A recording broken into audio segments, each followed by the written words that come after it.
Hey, movie fans. The first topic I want to discuss is Bob Iger's comment about wanting to improve the quality of the Disney films and the box office of the films lately. Because this year hasn't been good for Disney when it comes to box office, and even I think look, every movie, in my opinion, has different reasons for why it's not, why it won't be, why it's not doing well. Every movie has its own specific reasons, not just one reason. But I do think one of the things is the quality because when you look at this year with the movies, and obviously he points out Guardians of the Galaxy Volume 3 and Avatar, Where the Wall being big hits for them. And they definitely had some hits throughout the years. Like Guardians of the Galaxy Volume 3, in my opinion, is one of the best comic movies this year. It was with Zero, made made like 849. It made a lot of money. The new Avatar movie made a lot of money. You also have Wakanda Forever was made over 800. Spider-Man No Way Home was made over $1 billion. Um, When you talking about movies before 2023, if you're just talking about this year, I mean, outside of Guardians of the Galaxy Volume 3, that's really the only hit Disney has had this year. Because you look at movies like Indiana Jones, Dial of Destiny, I haven't seen it, so I can't judge the quality of the movie. But that movie cost 300, and it's made like 369 so far, and you add in the marketing, was probably over 100. That movie, they're going to be losing, they lost a lot of money on that movie. And you have movies like Elemental, which cost like 200, plus you add on the marketing, it made like 425. Again, it's probably going to barely break even. And then you had Ant-Man and the Wasp: Quantumania, which became the lowest grossing Ant-Man movie in the franchise with like 470 something. And they had Little Mermaid, which again cost like 220, and plus you add on marketing to that movie, it made like 500 something in the area, so it's probably going to break even for a little bit more. But it comes down, I think, does come down to the quality of these movies too, because at the end of the day, for me personally, the new Ant Man movie was fine, but I don't really have a desire to go back and watch it again. Little Mermaid was okay, I enjoyed it, but it's not didn't stick with me afterwards. And from what I heard, and again, I haven't seen Elemental or Indiana Jones, but from what I heard with those movies, that from most reviews I've seen is that people enjoy those two movies, but they won't like anything memorable. Like from what I heard with Indiana Jones, most people have said like it's better than the fourth one, but not great like the original trilogy is what I've heard. Again, I haven't seen the two movies, so I might disagree with people on that when I actually watch the movie. So at some point, I do want to watch those two movies. But I also think the reception to these movies haven't been like, like Guardians 3, where most people are loving it. And I think Disney is kind of like when Dave Chapek took over, and from what I heard, his model was about pumping out as much as they could. It was about you had so many Disney Plus shows with the MCU, and I know Bob Iger has said he wants to slow down the Marvel and Star Wars stuff, but I love hearing this that he wants to improve he's really focused on improving the quality of movies. And you know what? I think it's a good idea to slow down not just on MCU stuff, but on Disney stuff lately too, because I don't think it's just the MCU quality that's decline was all over the place. Same with the Star Wars movies when they come to Kathleen Kennedy's Disney era Star Wars movies. I think overall they just need to definitely slow down and kind of like just put out not a lot of stuff right now and just focus on putting out more quality than quantity when it comes to Disney. So I love hearing Bob Iger saying he wants to focus on the quality of the movies lately and how he's happy that Guardians 3 and the new Avatar movie were hits.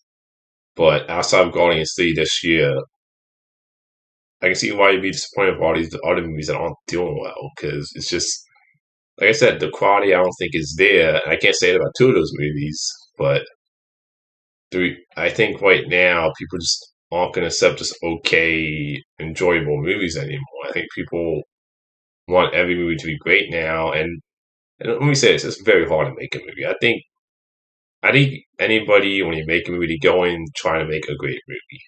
Sometimes it doesn't end up happening. But I'm just happy to hear Byron is trying to get back to like making more consistent quality movies. Because at the end of the day, look, I want all these studios to do well. I want every movie to be great every time I go into a movie.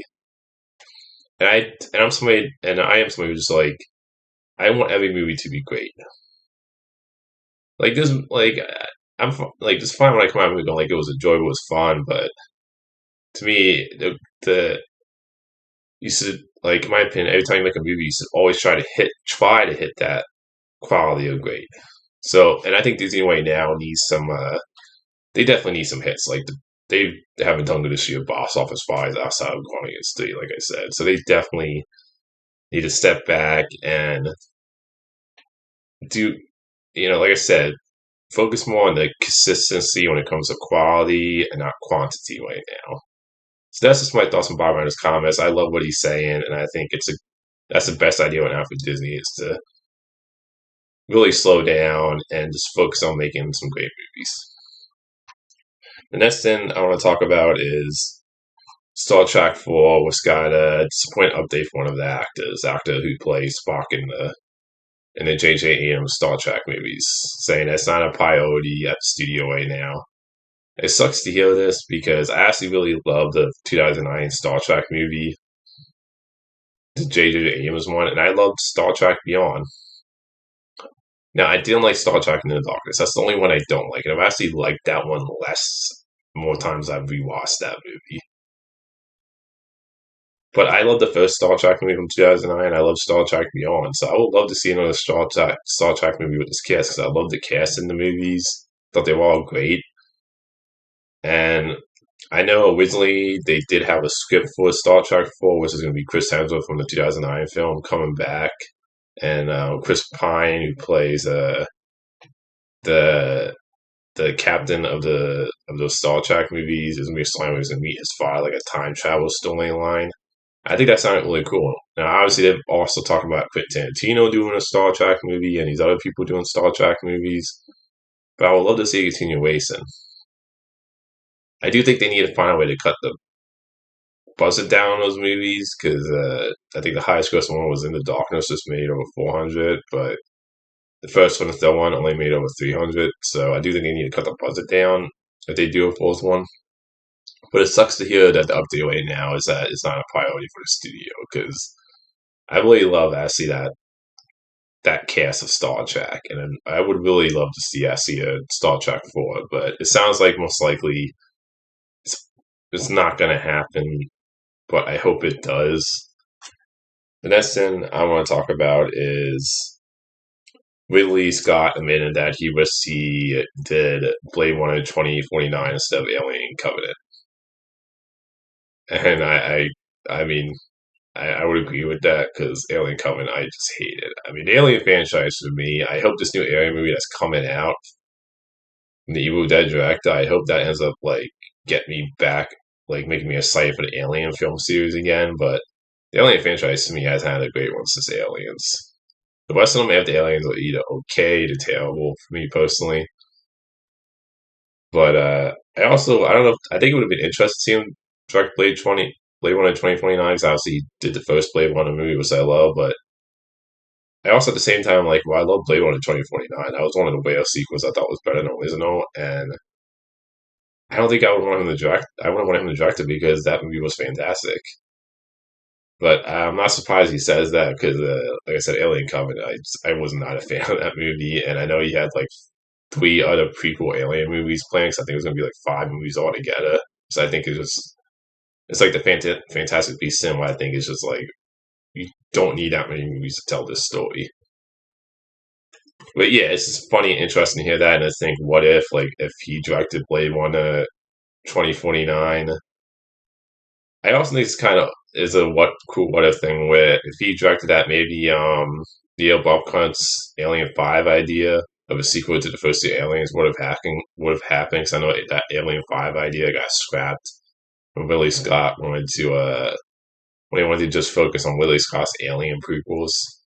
So I guess that would have been kind of made a bite side to it, is that maybe we would have gotten that Alien 5 idea, which sounded like it could have been really cool. But I just thought this was a interesting what if story. The next thing I want to discuss is I watched No Hard Feelings.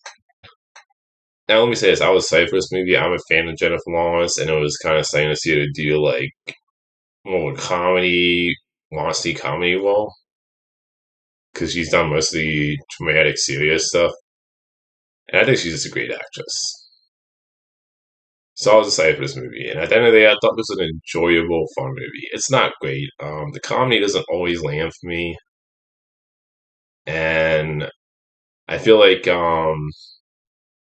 the kid who plays the actor who plays a 19-year-old character who's the love interest of Jennifer Lawrence character.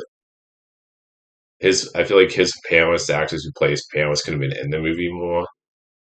Those are two negatives.